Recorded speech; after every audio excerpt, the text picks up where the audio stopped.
Maharaja gold and diamonds, toll junction, Edappally, Palluruthy, Tripunithura, Kalady, Eramalloor, Aroor Palli, Thuravoor, Thrissur.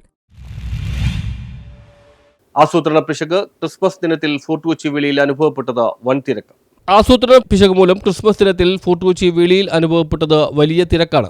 ഏകദേശം 1 ലക്ഷത്തോളം പേർ ക്രിസ്മസ് ട്രീ കാണുന്നതിനും മറ്റുമായി ഫോർട്ട് കൊച്ചിയിലേക്ക് ഒഴുകിയെത്തിയെന്ന് വേണം കരുതാൻ. പരിപാടി തുടങ്ങാൻ സമയം വൈകിയതും തിരക്ക് കൂടുന്നതിന് കാരണമായതാണ് പറയുന്നത്. മഴമരത്തിന്റെ സ്വിച്ച് ഓൺ കഴിഞ്ഞപ്പോൾ ആളുകൾക്ക് പുറത്തേക്ക് കടക്കാൻ തന്നെ ഏറെ സമയമെടുക്കേണ്ടി വന്നു. ഇരുചക്രവാഹനങ്ങളും കാറുകളും ഉൾപ്പെടെ വെളിയിൽ തിങ്ങി നിറഞ്ഞതും വലിയ ഗതാഗത കുരുക്കിന് ഇടയാക്കി. ആംബുലൻസിന് പോലും പോകാൻ കഴിയാത്ത അത്ര തിരക്കായിരുന്നു. കാൽനട യാത്ര പോലും ദുസ്സഹമായ സാഹചര്യമായിരുന്നു. ഗതാഗതം നിയന്ത്രിക്കുന്നതിൽ പോലീസിന് വീഴ്ച പറ്റിയതായും ആക്ഷേപമുണ്ട്.